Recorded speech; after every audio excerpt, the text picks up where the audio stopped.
Hello guys and welcome back to another FPL video. My name is Meerkat and today I've got my Game Week 18 team selection once again after the deadline has already passed. It's been a really busy week for me, to be perfectly honest, so I've not been able to get this out before the deadline, but this is going to be my team. I'm filming this currently before the deadline's actually happened, but you're not going to see this until after the deadline. Before I get into my Game Week 18 team, let's have a look at how the team did in game week 17. Going to really quickly run through this because obviously the deadline is in about an hour's time for me. So game week 17 was a pretty good game week. It was 54 points. Well, actually, I say it was a pretty good game week. It was a red arrow of about 20k places. 54 points, about 4 points below the average. I think that was made quite a bit better by the Bournemouth points getting wiped, the Bournemouth Luton games. Of course, condolences go out to Tom Lockyer. I'm glad that to hear that he is in a stable condition. But yeah, the points from that game ended up being wiped, which did help out the arrow a little bit. But yeah, returns all around, just nothing really massive. Obviously the big thing was that I didn't have Palmer in the team, who obviously went massive, getting 14 points, the biggest threat to my rank, and got the highest points too. So that was a real damaging blow. But yeah, returns all around really. Unfortunately, a captaincy blank from Salah. I did have a bit of a bad feeling about that Man United game. I did predict it to be a 1-0 win. But yeah, Liverpool really struggled offensively in that game. Really good from the defence though. To Bravka getting a clean sheet, 7 points, really nice. Porro was my transfer in, getting 8 points. Really happy to see that. Instant returns from the transfer in is always nice to see. It was Cash that made way for him. Simicast was 7 points, really nice. 8 Nuri did come off the bench for 1 point. He would have come off for Bayers 1 point instead. So yeah, not really happy with those returns, but I couldn't really do much in that situation unless I took a hit, which for a defender, as you all know, I don't like at all because you're basically banking on the fact that they've got to keep a clean sheet. Blanks from Son and Saka. Again, the high ownership doesn't mean it was too costly, but yeah, disappointing that those both blanked. Bowen getting a return, huge for my team. Really, really glad he got a return. Very happy to keep him in the team. And Watkins getting a return there, 9 points with the bonus. Blanks from Darwin and Alvarez. I am really at my wit's end with Darwin. Honestly, he has been a terrible asset to own. I put him on the pile along with Cash. Managed to get rid of Cash finally.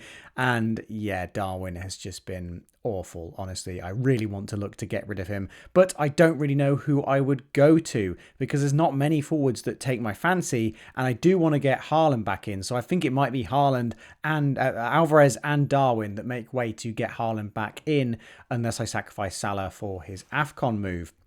Moving on to the Game Week 18 team, though. Once again, I have already made my transfer. I am locked in for the Game Week. I've got Palmer into the team. I thought, to be honest, I've not watched much football, given how busy I've been. I've not watched many of the games. I saw that Palmer was just scoring a lot of penalties, and I didn't think there was much justification to the hype around him. But I was very wrong. Very, very wrong. I watched the highlights from that Chelsea-Sheffield United game. He looked unbelievably good. So I was like, why have I still got Burma in my team? I need a midfielder this week. Let's just get in Palmer. He looks really, really good. Super good value. I've just, accepted that I'm very far down in terms of the points on him and just accepted he's a very good player to own. But yeah, I like how the team looks. I've got double Newcastle defence. It is an away game. Even though it's Luton, it is an away game. And Newcastle don't seem to keep clean sheets in away games. So I'm a bit nervous about that one. Especially Trippier, given how many mistakes he's made recently. Will he be dropped? I don't think he will be dropped. Personally, because Newcastle are a team that really thrive off of sticking together, and they've got a real family aspect about it. So dropping Trippier, who's been one of their star players since they've, risen to the Champions League football, given that he's had a few poor performances, I think the team want to rally behind him and make him, will want him to play better. I think benching him will just ruin his confidence. So yeah, I think Trippier will be fine for a start. Porro against Everton, really looking forward to that one. Honestly, Porro seems like a fantastic asset to own at the moment.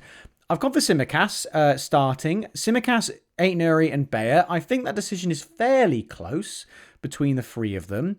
The fixture goes to Bayer, but obviously Burnley are the worst defence, I would say, out of the three. Then middling is Aït-Nouri with the second best defence and the second best fixture. And then Tsimikas, probably the best defence, but the worst fixture. So I have gone for Tsimikas just because he has the attacking output. I do look at it in a sense of, if any of them are going to haul, it's probably going to be Tsimikas, so I might as well play him for that potential of the haul. I might get it wrong, but I know people had Tsimikas on the bench for a 15-pointer earlier on in the season, and I don't want that to happen. So yeah, I am starting Tsimikas. Salah and Saka playing each other in that game. Not too confident about their points in that one, but they've got good fixtures, so I'm going to keep them about for this one. Son, again, the home fixture against Everton, have considered the captaincy on him, but I think the captaincy is pretty clear this game week in the team. Palmer with the Wolves fixture. It's not the best on paper, but Palmer seems to be in excellent form. Definitely playing him. Bowen with the Man United fixture. That could be a really good one. I'm not too sure what Man United is going to appear in that game. They were really bad against Liverpool, but defensively they're all right. They're pretty solid. So it depends which team shows up on the day. Darwin against Arsenal. I'm really just fed up with Darwin. He did play, I think, 90 minutes in the game in midweek. So I have considered taking Darwin out for a hit. Not too sure how I feel about that. And I have also considered benching him for Aït-Nouri. I'm really not too sure what to do in that sense, whether to bench him or not. But yeah, I'm really not too happy about Darwin being in the team, to be honest. I think Gakpo also is just playing better than Darwin at the moment, so I wouldn't be surprised if Gakpo starts against Arsenal. And it's going to be Ollie Watkins for the armband, of course. Sheffield United, just the best fixture on paper. Watkins in great form. I just don't see why I would go for any other option. On paper, he is by far the best choice. And to be honest, I wish I had more Aston Villa in my team. They have the potential on Friday night to go top of the table if they win. I would love to have a defender. To be honest, I was really eyeing up Emi Martinez, as he does seem to be the best option considering he's nailed and he gets save points and he seems to get most of the bonus as well. But Dubravka's such a good option for so cheap that I don't see why I would do that. Konza would be the one I'd move on, as I think we've got confirmation that Pau Torres is injured and the fullbacks just have too much rotation. I do really like Alex Moreno, though. He was in my starting draft to begin the season, but he picked up that injury, of course. And yeah, he's just super attacking, but Digne has been playing well, and I just don't see either of them getting consistent starts. And we're still in the Christmas period. There's 3 game weeks in really close succession here. I want to pick players that are going to play all the time, which is another reason why I kind of want to move on Darwin. But I do also want to get Haaland back in at some point. So yeah, that's currently how the team's looking. I don't think I'll make any changes from this, but again, if I do, I'll post my team over on Twitter.